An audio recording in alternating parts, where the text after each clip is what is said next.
नमस्कार मित्रांनो, मी उमेश सणस। सर्वप्रथम आपल्याला दसऱ्याच्या हार्दिक हार्दिक शुभेच्छा।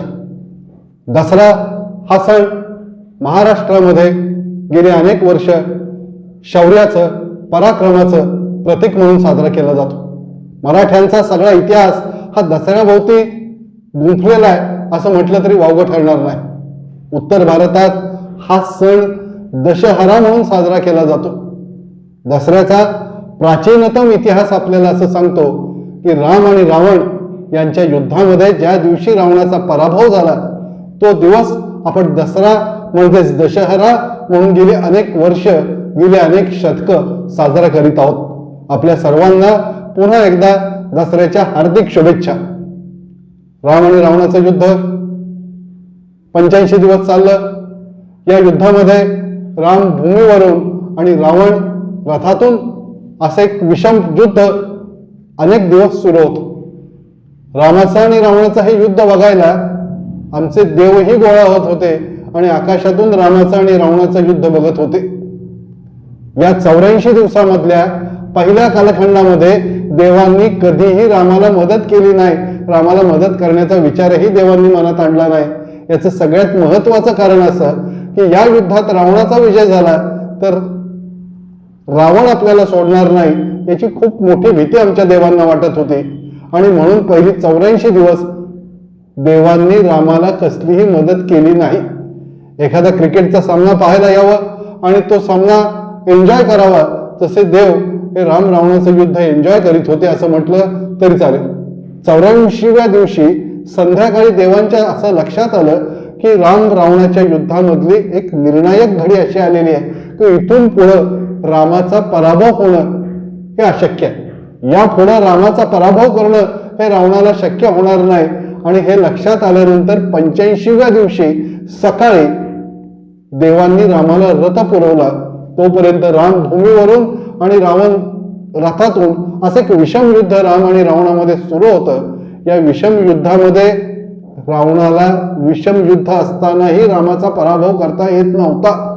अशा विषम युद्धामध्ये 85व्या दिवशी रथारूढ झालेले राम आणि रथारूढ असलेले रावण या दोघांचं युद्ध सुरू झालं आणि या युद्धामध्ये 85व्या दिवशी रामाने रावणाचा वध केला। तो दिवस आपण दशहरा म्हणजे दसरा म्हणून साजरा करू लागलो। रामचरित्र हे आजही मानवतेला प्रेरक आहे। रामचरित्रावर आक्षेप घेणाऱ्या अनेकांनी रामावर आणि रामचरित्रावर जे आक्षेप घ्यायचे ते घेऊ देत, तरीही राम नाम आणि रामचरित्र हे भारतीयांना अत्यंतिक प्रिय आहे। राम आणि रावणाच्या युद्धाबद्दल सांगत असताना ही गोष्ट आवर्जून मला तुम्हाला सांगितली पाहिजे की भारताच्या एका सुपुत्रानं भारताच्या भूमीच्या बाहेर जाऊन भारताच्या सीमा ओलांडून पहिलं केलेलं आंतरराष्ट्रीय युद्ध हे राम आणि रावणाचं युद्ध आहे आणि या आंतरराष्ट्रीय युद्धामध्ये जो विजय झालेला आहे तो भारत मातेच्या सुपुत्राचा झालेला आहे आणि म्हणून राम रावणाच्या युद्धाचं आणि राम रावणाच्या युद्धामधल्या रामाच्या विजयाचं महत्व हे अधिक आहे। राम आणि रावणाचं युद्ध का झालं, रामाला रावणावर आक्रमण करावं का लागलं, या प्रश्नाची असंख्य उत्तर आहेत। रामावर जे आक्षेप घेतले जातात ते आक्षेप घेणारे रावणाचं समर्थन करणारे आहे। रावण दशग्रंथी ब्राह्मण होता, रावण विद्वान होता, रावण शिवभक्त होता असं सांगणारेही लोक भेटतात। रावणाचं कौतुक करणारी लोक आहेत आणि रावणाची काही मंदिरं आपल्या भारतामध्ये आपल्याला आढळतात आणि सापडतातही। आज रावणाचं समर्थन करणाऱ्यांना उत्तर द्यायचं नाही। रामानं सीतेवर अन्याय केला, रामानं सीतेचा डोमेस्टिक व्हायलन्स केला असं म्हणणाऱ्यांशी आज थोडीशी चर्चा करायची आजच्या या दसऱ्याच्या निमित्तानं। रामाच्या चरित्रावर बोलत असताना रामाचं मंदिर कशासाठी स्थापन करता, राम हा तुमचा कसला देव आहे, त्याने त्याच्या गरोदर असलेल्या पत्नीचा त्याग केला, तिला वनवासात नेऊन सोडलं, तुमच्या बहिणीच्या बाबतीत कुणी असा प्रकार केला तर तुम्ही त्याचं समर्थन कराल का, त्याचं मंदिर स्थापन कराल का, त्याची पूजा कराल का आणि त्याला तुम्ही देव म्हणाल का, असा आक्षेप घेणाऱ्यांचा सर्वसाधारणपणानं श्रीरामांवरचा आक्षेप आहे। या आक्षेपाला व्यवहारिक पद्धतीनं उत्तर देणं गरजेचं आहे।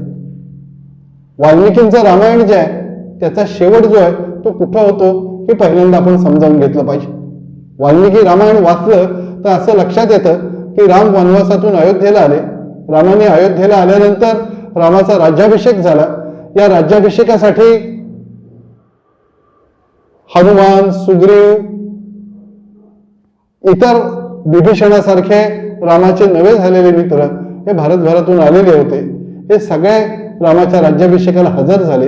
एक अद्वितीय सोहळा झाला आणि हा अद्वितीय सोहळा झाल्यानंतर हे सगळेजण जे ते आपापल्या राज्यात गेले आणि राम अयोध्येमध्ये सुखानं राज्यकारभार करू लागतो. हा मूळ वाल्मिकी रामायणाचा शेवट आहे. जे उत्तरकांड आहे की जे रामायणाला एखाद्या पुरवणीसारखं जोडलं गेलेलं आहे ते मूळ रामायण नाही.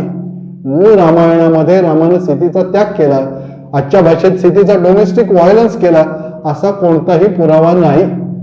भारताच्या इतिहासातली, जगाच्या इतिहासातली सर्वात चांगली जर प्रीतिकथा कुठली असेल, पती पत्नीच्या नात्यावरचं सगळ्यात चांगलं उदाहरण कुठलं असेल तर ते सीतेच्या आणि रामाच्या नात्याचं आहे. एक वेगळी प्रेमकथा आहे, एक वेगळं सहजीवन आहे.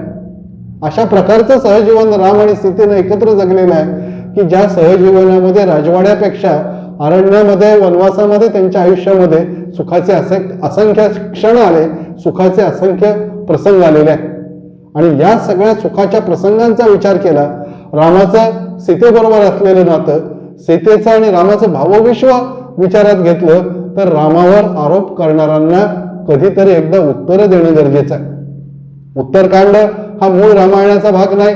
उत्तरकांड हे नंतर रचलेलं आहे. उत्तरकांडातले प्रसंग खरे आहेत किंवा नाही हेही समजायला मार्ग नाही. आणि सगळ्यात महत्वाची गोष्ट की वाल्मिकी रामायण म्हणून जे रामायण आज आपल्याला उपलब्ध आहे की जे रामाच्या राज्याभिषेकानंतर संपतं, त्या रामायणाच्या शेवटामध्ये अशा प्रकारे रामानं सीतेचा छळ केला किंवा सीतेला वनवासात नेलं याचा कसलाही उल्लेख नाही.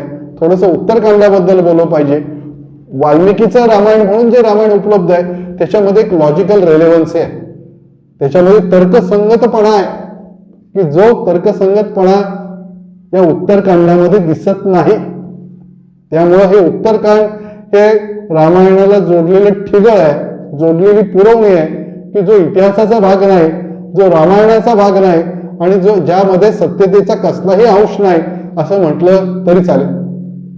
तरीही त्याच्या पुढे जाऊन एकदा या विरोधकांना आणि टीकाकारांना याबद्दल उत्तर देणं गरजेचंच आहे की रामानं सीतेचा खरोखरच छळ केला का, असं गृहीत धरू की उत्तरकांड हाही इतिहासाचा भाग आहे, उत्तरकांड हाही मूळ वाल्मिकीच्या रामायणाचा भाग आहे असं गृहीत धरून त्या प्रसंगाकडे बघू की राम अयोध्येमध्ये राज्यकारभार करीत होते, वेगवेगळ्या गुप्तहेरांकडून बातम्या घेत होते आणि रामाकडे एकदा एका गुप्तहेरानं अशी बातमी आणली की एक परीट, एक धोबी काम करणारा सामान्य नागरिक जो आहे तो सीतेच्या चारित्र्याबद्दल काहीतरी बोललेला आहे. घटना अशी होती की एक परीट जो आहे त्याची बायको जी आहे, धोबी काम करणाऱ्या एका कष्टजीवी माणसाची बायको जी आहे ती माहेरी निघून गेली, त्याला न सांगता निघून गेली आणि दुसऱ्या दिवशी परत आली. त्यानं तिला घरातनं बाहेर हाकलं आणि सांगितलं की मी तुला परत घेणार नाही घरात, तू थांबू नकोस इथे. तिनं सांगितलं, अहो मी माहेरी गेलेले होते आणि मला सांगता आलं नाही, निरोप देता आलं नाही किंवा ज्यांच्याकडे निरोप दिले होते त्यांनी तुमच्यापर्यंत पोहोचवलेले दिसत नाही. तेव्हा थोडासा मद्य प्यालेला तो धोबी जो आहे तो त्याच्या पत्नीला म्हणाला, मी काय राम नाहीये की सीता एक वर्षभर जे आहे ते रावणाकडे जाऊन राहिली तरी त्यानं तिला घरात घेतली, तू रात्रभर बाहेर कुठं होतीस मला काय माहिती, चालते हो इथून. आणि ही घटना रामाच्या कानावर त्याच्या गुप्तहेरांनी घातल्यानंतर राजाच्या पत्नीचं चारित्र्य संशयातीत असावं अशी धारणा असलेला आणि राजधर्माचं पालन करणारा प्रभू श्रीराम हा एक वेगळा निर्णय घेतो असं उत्तरकांड सांगतं. श्रीरामांनी असा निर्णय घेतला की असं असेल आणि आपल्या पत्नीच्या चारित्र्याबद्दल लोकांच्या मनात, नागरिकांच्या मनात, प्रजेच्या मनात काही संशय निर्माण होत असतील तर मला माझ्या राजधर्माचं पालन केलं पाहिजे आणि राजधर्माचं पालन करण्याचा सर्वोत्कृष्ट मार्ग म्हणजे मला माझ्या पत्नीचा त्याग केला पाहिजे. रामाने सीतेचा त्याग केला, सीता गरोदर होती, सीतेला वनवासात नेऊन सोडलं. उत्तरकांडामध्ये याबद्दलचं सविस्तर वर्णन आलेले आहे. उत्तरकांड असं सांगतं की लक्ष्मण सीतेला पोचवायला वनवासात गेला, लक्ष्मणानं खात्री करून घेतली की सीता ही वाल्मिकींच्या आश्रमात गेलेली आहे, वाल्मिकींनी तिला आश्रमात नेलेली आहे आणि तिला आश्रय दिलेला आहे. आणि त्यानंतर लक्ष्मण जो आहे तो अयोध्येला परत आलेला आहे. सीतेने लक्ष्मणाला जरूर प्रश्न विचारला की माझी यात काय चूक आहे हे मला कळालं तर बरं होईल. असे कुठली चुकीची गोष्ट, विपरीत गोष्ट माझ्याकडून झाली की तुमच्या भावानं माझा त्याग केला आणि माझा त्याग करत असताना त्याबद्दल अवाक्षर सुद्धा न सांगता मला इथं वनवासात पाठवलेला आहे. हा सगळा प्रकार उत्तरकांडामध्ये नमूद आहे. तरीही मला आपल्याला हे सांगितलं पाहिजे, तरीही आपणही हे ध्यानात घेतलं पाहिजे की एवढं सगळं लक्ष्मणाला बोलल्यानंतर माझा डोमेस्टिक व्हायलन्स झाला, माझा कौटुंबिक छळ झाला आजच्या भाषेत, अशी सीतेची तक्रार नाही. अशी तक्रार सीतेने केलेली नाही. त्याही पेक्षा मला पुढे सांगू देत की रामाला स्वतःला 2 सावत्र माता होत्या आणि दशरथाला 703 बायका होत्या असेही उल्लेख आढळतात. म्हणजे वडिलांची ही परंपरा असताना आणि घराण्यामध्ये एकापेक्षा अनेक लग्न करणारे तत्पूर्वी अनेक राज्यकर्ते होऊन गेलेले असतानाही रामानं एक पत्नीव्रत आयुष्यभर सांभाळलेला आहे. एक पत्नीव्रत सांभाळणारा माणूस आपल्या पत्नीवर विलक्षण प्रेम करणारा असतो हे लक्षात घेतलं पाहिजे. केवळ राजधर्माचं पालन करण्याकरता रामाला सीतेचा त्याग करावा लागला असेल तर राम हा अधिक आयडियल राजा होतो. रामाचं आदर्शत्व हे तावून सुलाखून जे आहे ते पुढे आलेलं आहे एवढंच आपल्याला म्हणता येईल. त्या पुढं मला हे सांगितलं पाहिजे की उत्तरकांडातलाच प्रसंग आहे की श्रीरामांनी राजसूय यज्ञ केला. राजसूय यज्ञामध्ये राजानं जी पूजा करायची असते ती त्याच्या बरोबर घेऊन राजानं आणि त्याच्या पत्नीनं म्हणजे राणीनं अशी दोघांनी पूजा करायची असते. अयोध्येसारखं राज्य होतं, बलाढ्य राजा होता आणि रामाकडे सगळी सुख आणि वैभव होते. सीतेचा त्याग केला होता तर रामाला दुसरं लग्न करण्यावाचून कोणी परावृत्त केलेलं नव्हतं. परंतु प्रसंग असे सांगतात की या राजसूय यज्ञाच्या वेळी पूजेसाठी रामानं सीतेची एक मूर्ती बनवून घेतली, ती शेजारी ठेवली आणि राजसूय यज्ञासाठी लागणारी जी पूजा ती केलेली आहे. याचा अर्थ राम दुसरं लग्न करायला तयार नाही. रामानं सीतेचा त्याग केला याचा अर्थ रामानं स्वतःला क्लेश करून घेतलेला आहे. रामानं राजधर्माचं पालन करत असताना आपल्या कौटुंबिक सुखाकडे दुर्लक्ष केलेलं आहे.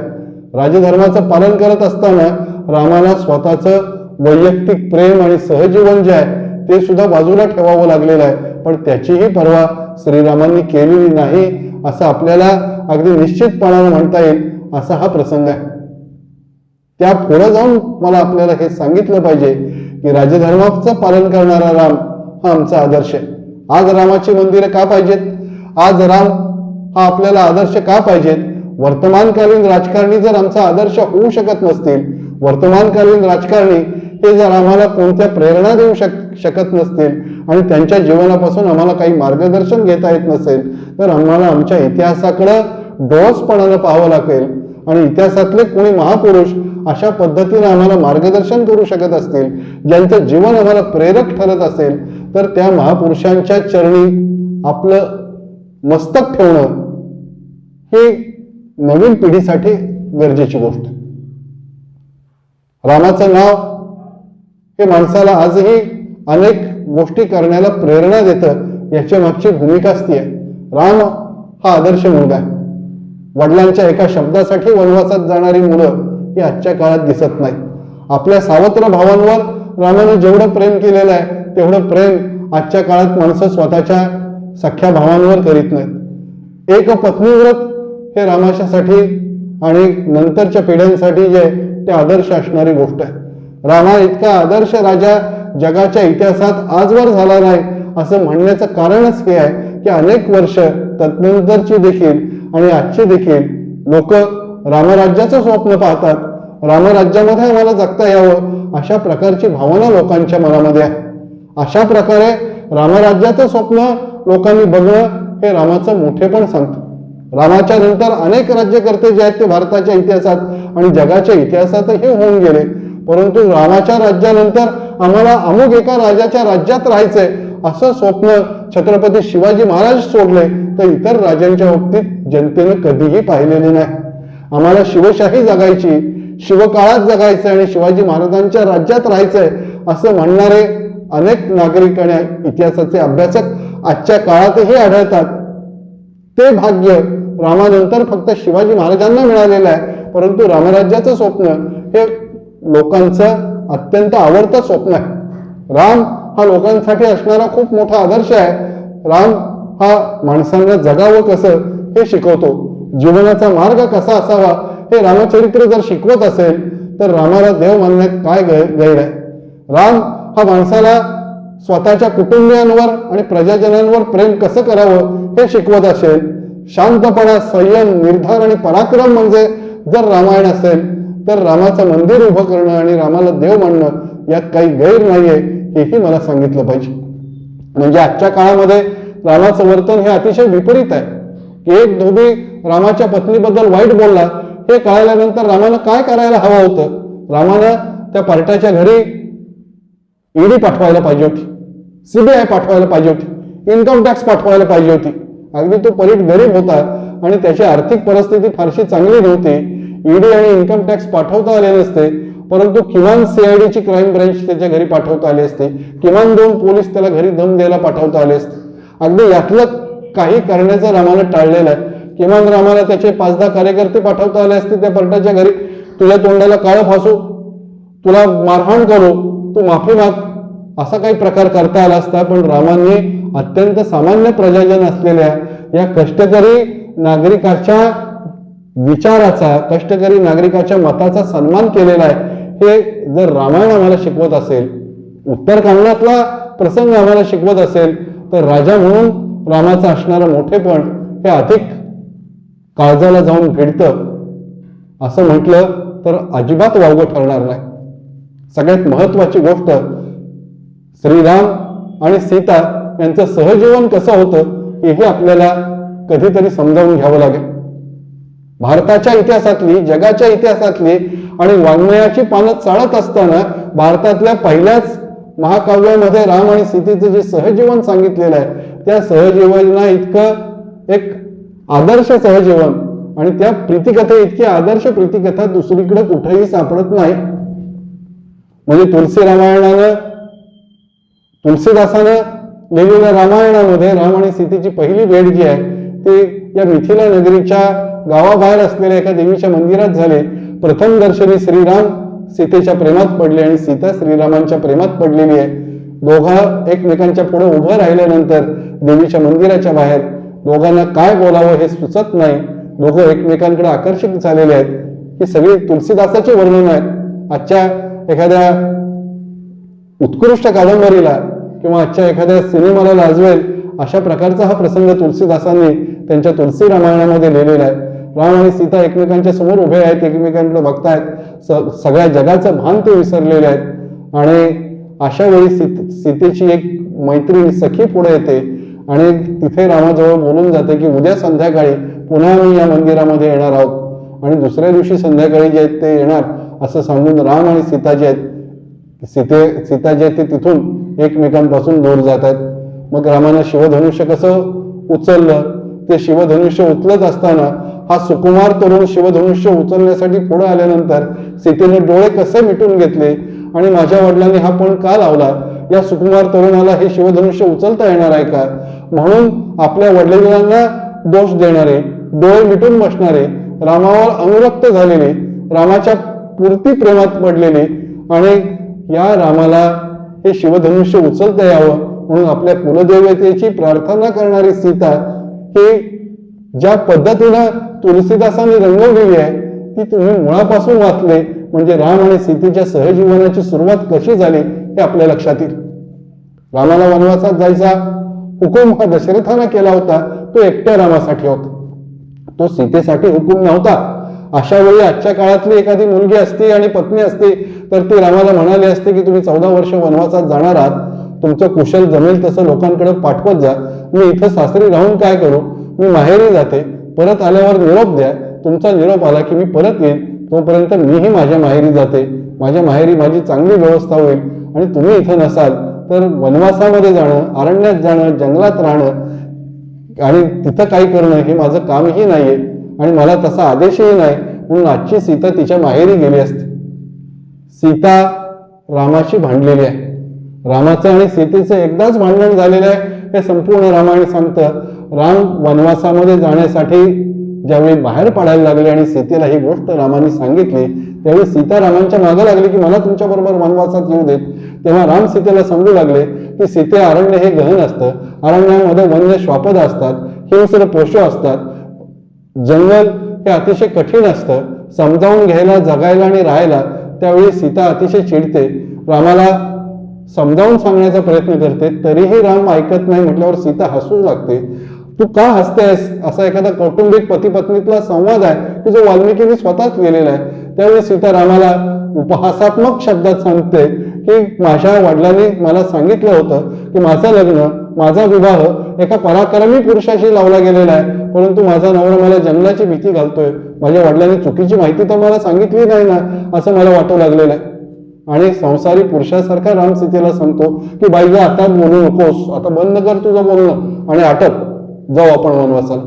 आणि स्वतःच्या हट्टानं पतीच्या प्रेमासाठी वनवासात निघालेली सीता आणि पत्नीला त्रास होऊ नये म्हणून तिच्याशी प्रतिवाद घालणारे श्रीराम यांचं सहजीवन जे आहे ते जंगलामध्ये आणि वनवासामध्ये सुरू झालेलं आहे.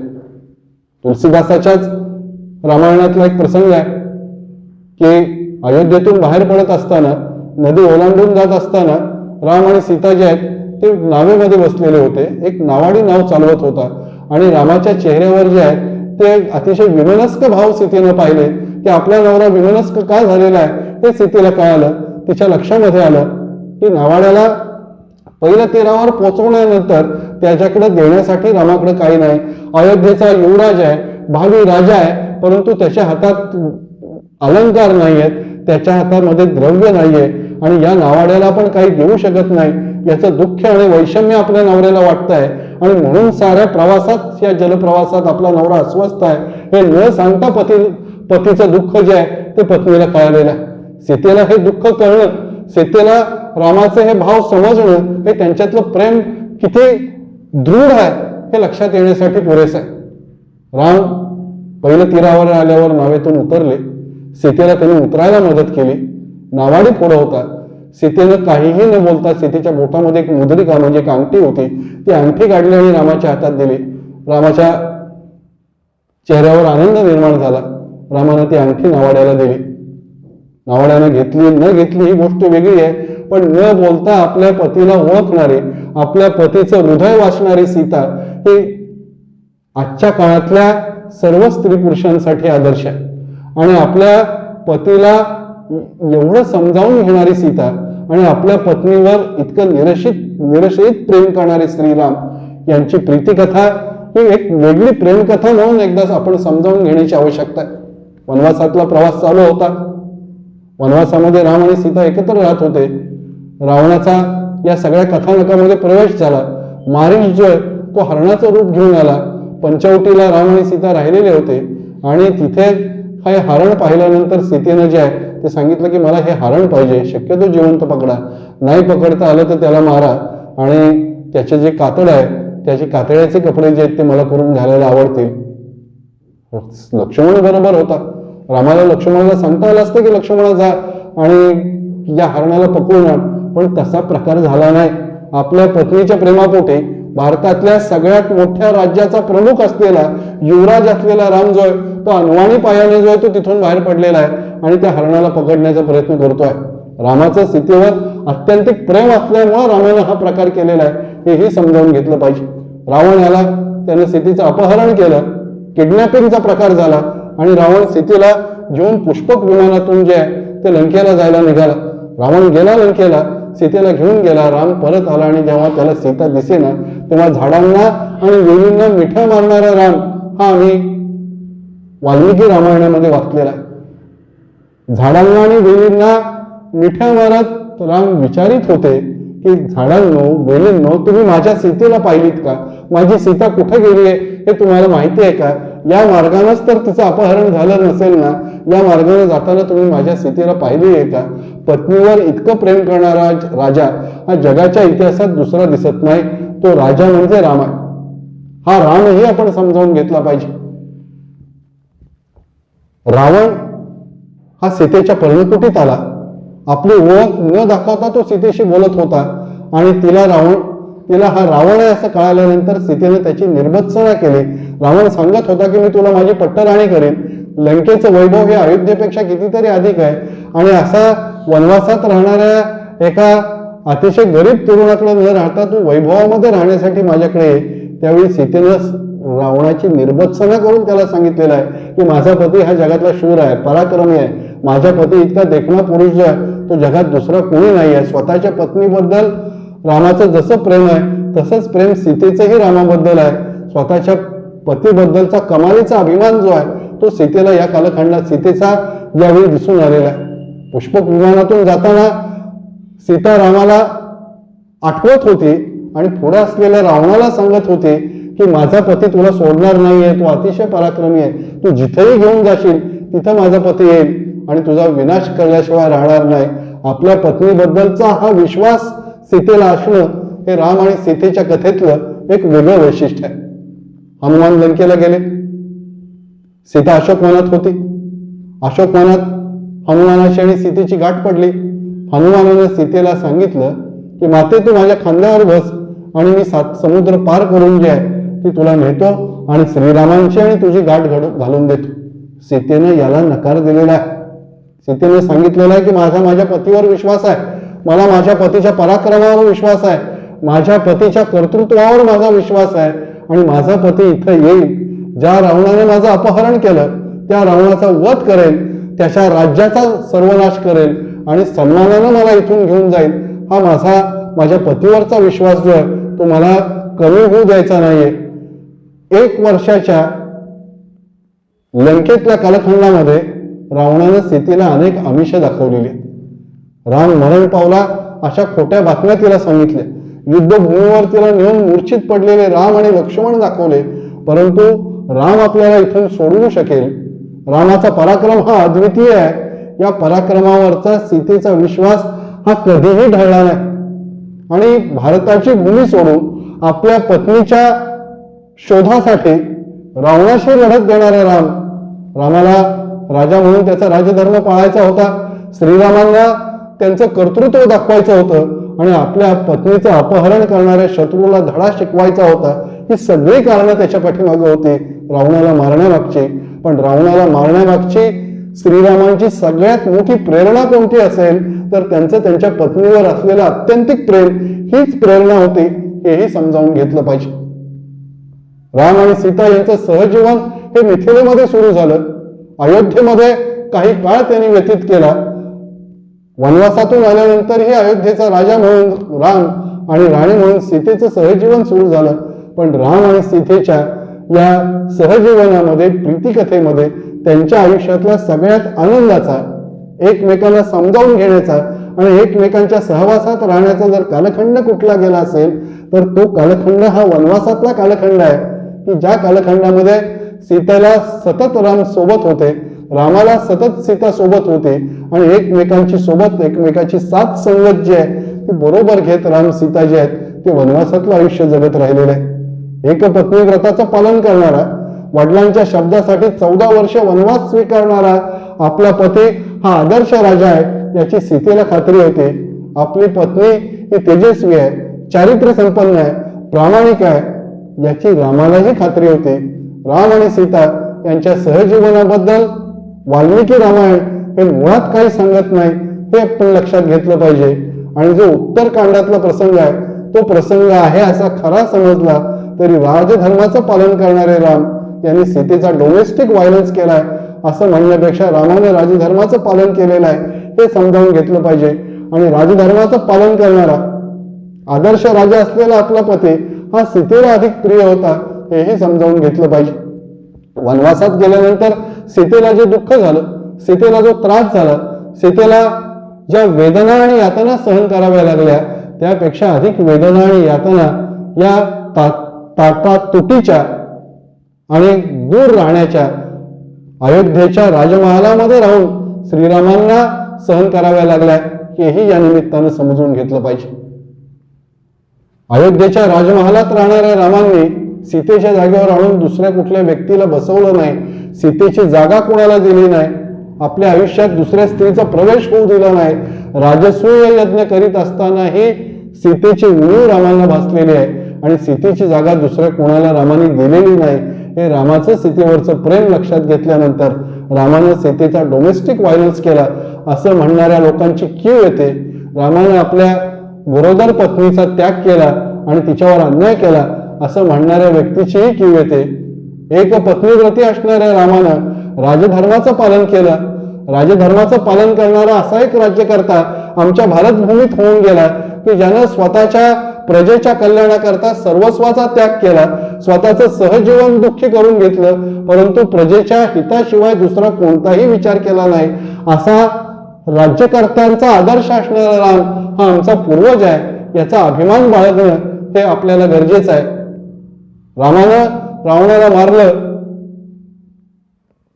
वाईट काम करणाऱ्याचा शेवट वाईट होतो हे रामायणामध्ये सांगितलेलं आहे. परंतु त्याही पेक्षा महत्वाची गोष्ट की अन्याय करणारी व्यक्ती कितीही मोठी असू देत आणि कशीही असू देत त्या अन्यायाविरुद्ध लढलं पाहिजे. वानरांना बरोबर घेऊन, वनवासी लोकांना बरोबर घेऊन, आदिवासी लोकांना बरोबर घेऊन, मूल निवासी लोकांना बरोबर घेऊन 14 कड्यांचं राज्य असलेल्या आणि औक्षणीय सेना असलेल्या रावणाच्या विरुद्ध लढायला श्रीराम उभे राहिलेले आहेत. भूमिपुत्रांना बरोबर घेऊन भारताच्या भूमीबाहेरचं युद्ध श्रीरामांनी जिंकलं. त्याच्या मागची प्रेरणा ही केवळ आणि केवळ सीता होती हे आपल्याला विसरून चालणार नाही. एक पत्नीव्रती, चारित्र्यवान, चारित्र्य संपन्न राम हे आमच्या जीवनाचा आदर्श बनले पाहिजेत. रामाच्या जीवनातली जीवनमूल्य, रामायणातली जीवनमूल्य ही आज हजारो वर्ष गेल्यानंतर सुद्धा बदललेली नाहीत. या जीवनमूल्यांवर चालण्याची प्रेरणा, अन्यायाविरुद्ध लढण्याची प्रेरणा आणि आपल्या जीवनात जिथं जिथं आपल्याला रावण भेटेल तिथं तिथं त्या रावणाचा वध करण्याची इच्छा आपल्या मनामध्ये निर्माण व्हावी अशी अपेक्षा व्यक्त करतो आणि इथं थांबतो. जय सियाराम, जय श्रीराम, जय शिवाजी, जय भवानी.